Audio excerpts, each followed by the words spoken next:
हाँ बेटा, इस ब्रीफ में हम लोग करने जा रहे हैं एक्सप्लेन और लिस्ट एनी 10 और 15 एग्जम्प्टेड इनकम। ये 15 मार्क्स में आ सकता है, ये 15 मार्क्स में आ सकता है। सबसे पहले एग्रीकल्चर इनकम की बात करना, फिर बात करना share to member of a family, member of a family from Hindu undivided family, share to member from a family from Hindu undivided family. फिर लिखना share to partner from partnership firm. और फिर वो अलाउंसेस पर्क्स बताना गवर्नमेंट एम्प्लॉय को, कौन सा government employ जो पोस्टेड आउट ऑफ इंडिया। फिर आप बताना रिफंड्स प्रोविडेंट फंड से, कौन सा प्रोविडेंट फंड है। एक बार बताना स्टैट्यूटरी प्रोविडेंट फंड है, दूसरी बात बताना रिकॉग्नाइज्ड प्रोविडेंट फंड है।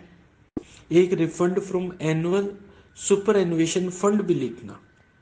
फिर आप H R A house rent allowance, साथ में ये भी लिखना कि this is exempted as per limits. और फिर आप बताना certain allowances are exempted as per limits. और नेक्स्ट आप बताना interest on certain securities, interest on certain securities. Educational scholarship वाला पॉइंट लेना, एजुकेशनल स्कॉलरशिप वाला पॉइंट लेना।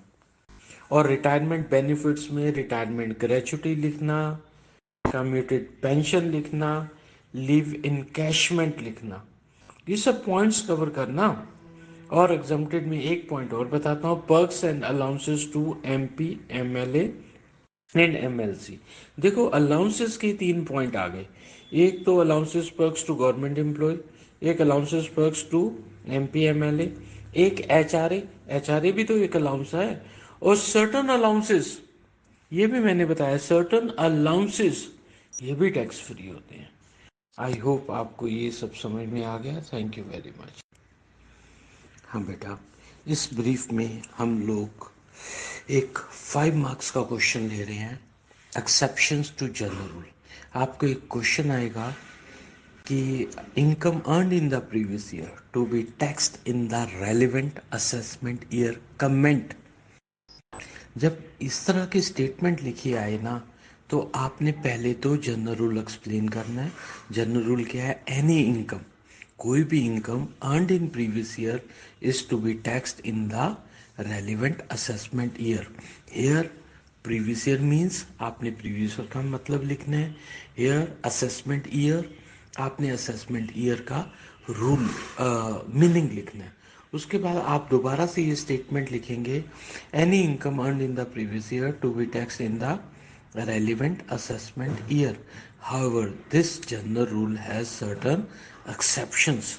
अब आप एक्सेप्शंस बताने लगोगे। पहली एक्सेप्शन क्या है? Income earned by non resident from shipping business. Non resident है, शिपिंग बिजनेस है, उसकी इनकम जो है वो प्रीवियस ईयर में ही टैक्सेबल हो जाती है। ऐसे सेकंड लिखोगे, income of person living India permanently और for a longer period. Third लिखोगे, income of association formed for short duration, income of association formed for short duration. और फोर्थ लिखोगे, income of person who are likely to transfer their assets to evade tax. Fifth लिखोगे, income of business discontinued during the previous year. In all the above cases, income earned in the previous year shall be taxable in the same previous year. ये 5 marks के लिए एक important question है।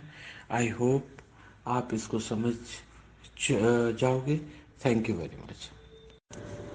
बेटा, इस brief में हम लोग डेप्रिसिएशन के रूल्स की बात करेंगे। डेप्रिसिएशन के रूल्स, ये एक इम्पॉर्टेंट क्वेश्चन है।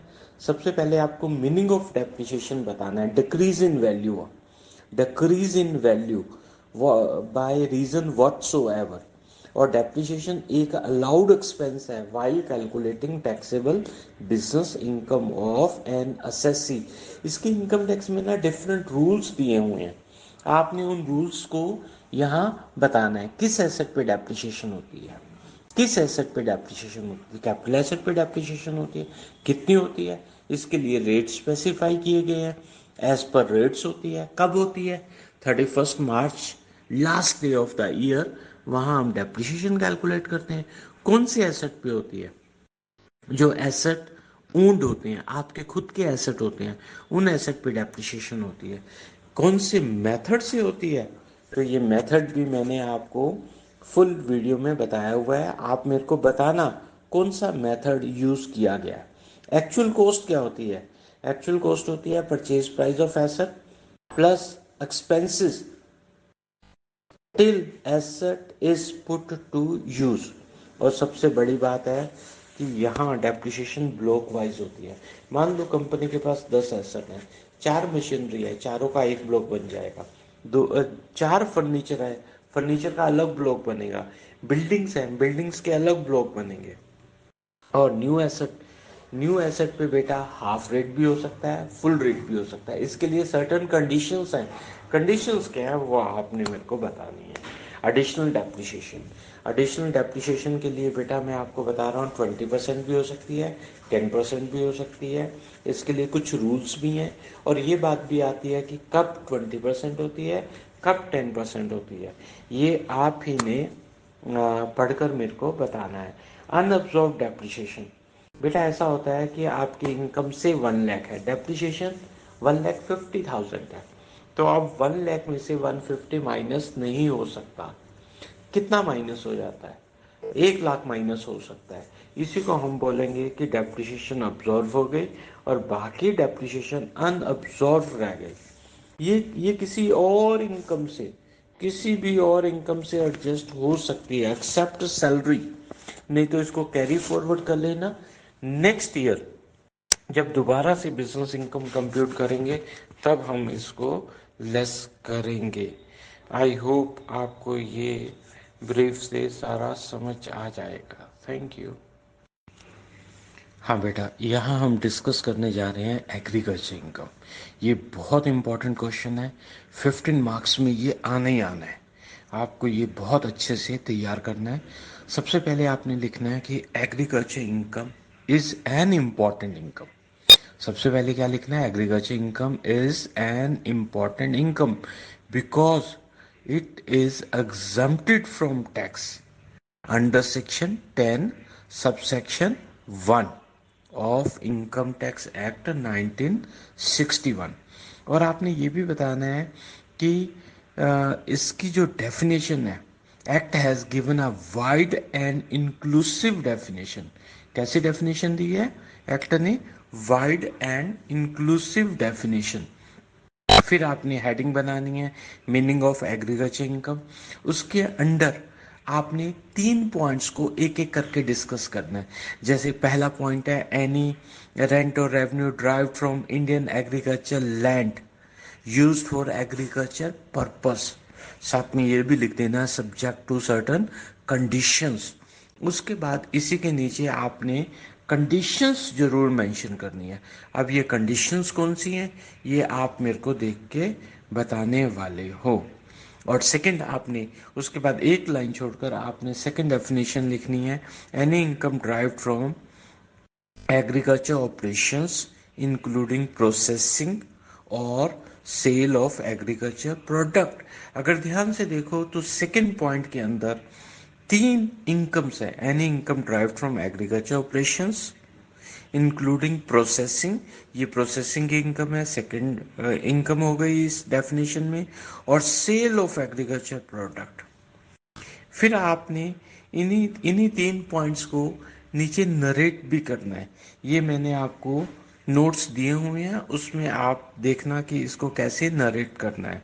और लास्ट आपने लिखना है any income derived from house property shell also be an agriculture income on the fulfilment of certain conditions.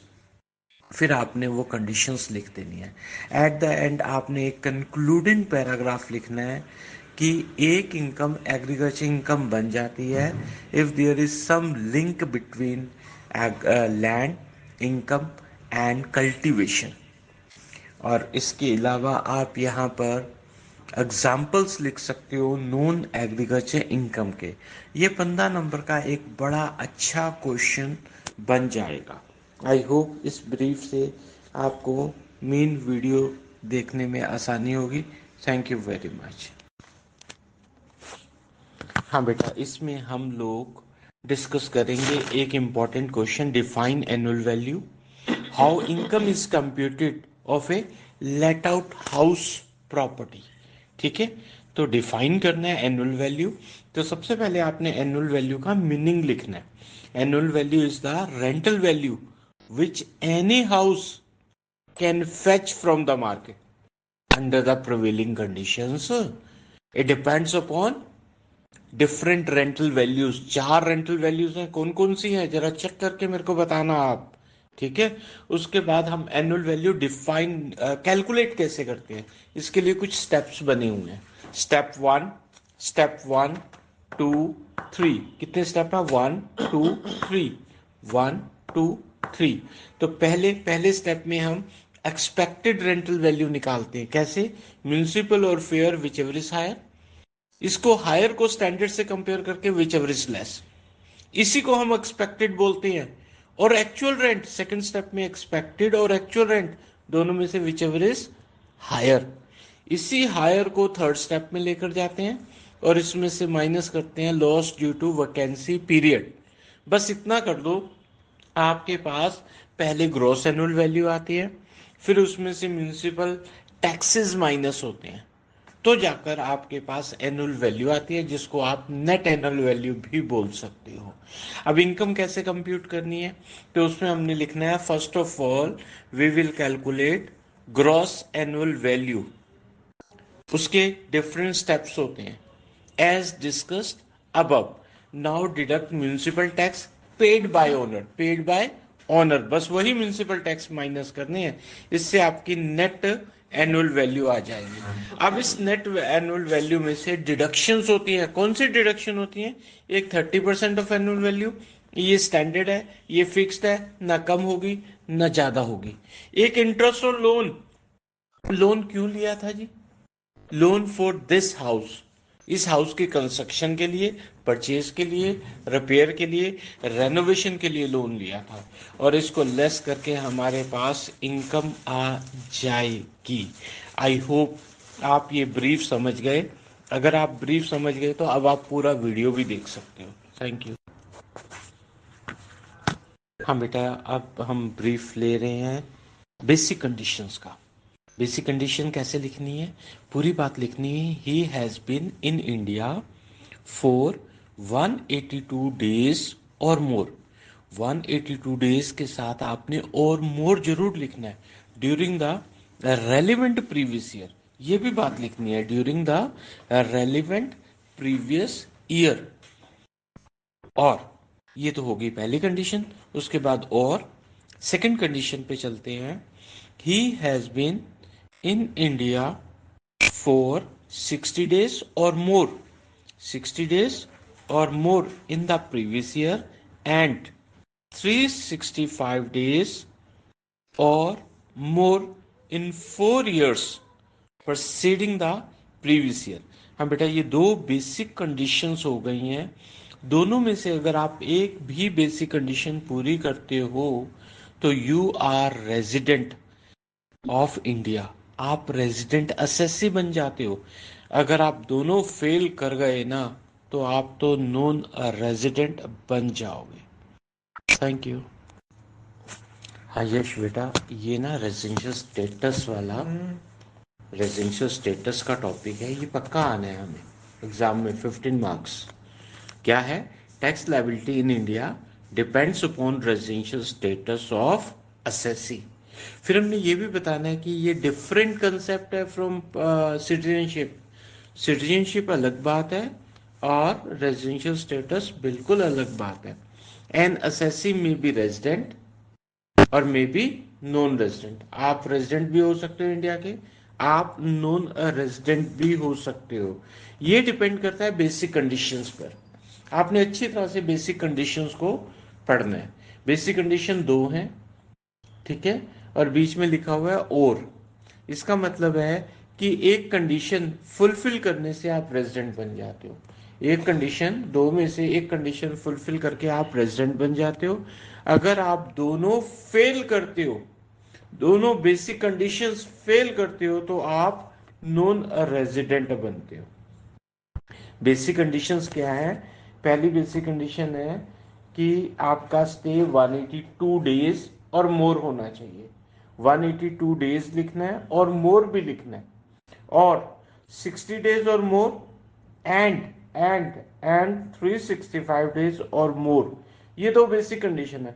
दो में से एक पूरी करो रेजिडेंट, दोनों पूरी करो तब भी रेजिडेंट, दोनों फेल करो, दोनों अगर आप फेल कर जाते हो ना तो नॉन रेजिडेंट बन जाते हो। ठीक है, आपने एक कंडीशन पूरी की, आप रेजिडेंट बन गए। आपने एक कंडीशन पूरी की, आप रेजिडेंट बन गए। ठीक है, अब रेजिडेंट बन के आप ओआर हो सकते हो या एनओआर हो सकते हो। It all depends upon other conditions. किसके ऊपर डिपेंड करता है? अदर कंडीशंस के ऊपर डिपेंड करता है। अदर कंडीशंस कितनी है? 1 एंड 2। पहले क्या था? बेसिक में 1 और 2 था ना, अभी क्या है? 1 एंड 2। ये दो बेसिक अदर कंडीशंस क्या है आपको पता होना चाहिए। ये दो अदर कंडीशंस क्या, आपने यही तो पढ़ना है। जरा किचन बंद करो। और उसके बाद एक रेजिडेंट इंडिविजुअल जो एक बेसिक कंडीशन फुलफिल करके आया है, अगर वो दोनों अदर कंडीशंस फुलफिल कर दे, दोनों अदर, तो वो ऑर्डिनरी रेजिडेंट बन जाता है। क्या बन जाता है? Ordinary resident. वो क्या बन जाता है? वो वो ऑर्डिनरी रेजिडेंट बन जाता है। कैसे? जो बेसिक की कंडीशन पूरी करके आया है, आगे अदर की दोनों कंडीशन पूरी कर दे, वो बनता है ऑर्डिनरी रेजिडेंट। और नॉट ऑर्डिनरी रेजिडेंट कौन होता है? जो बेसिक ये कंडीशन पूरी करके आया है, रेजिडेंट बना है, बट बट वो अदर कंडीशन में से कोई एक कंडीशन फेल कर जाता है, अदर में से कोई एक कंडीशन फेल कर जाता है, उसको हम बोलते हैं NOR। तो बेटा ये आपने अभी रिवाइज करना है। हाँ यश बेटा, ये ना रेजिडेंशियल स्टेटस का टॉपिक है, ये पक्का आना है हमें एग्जाम में 15 मार्क्स। क्या है? Tax liability in India depends upon residential status of assessee. फिर हमने ये भी बताना है कि ये डिफरेंट कंसेप्ट है फ्रॉम सिटीजनशिप। सिटीजनशिप अलग बात है और रेजिडेंशियल स्टेटस बिल्कुल अलग बात है। एन असेसी में बी रेजिडेंट और मे बी नॉन रेजिडेंट। आप रेजिडेंट भी हो सकते हो इंडिया के, आप नॉन रेजिडेंट भी हो सकते हो। ये डिपेंड करता है बेसिक कंडीशंस पर। आपने अच्छी तरह से बेसिक कंडीशंस को पढ़ना है। बेसिक कंडीशन दो हैं, ठीक है, और बीच में लिखा हुआ है और।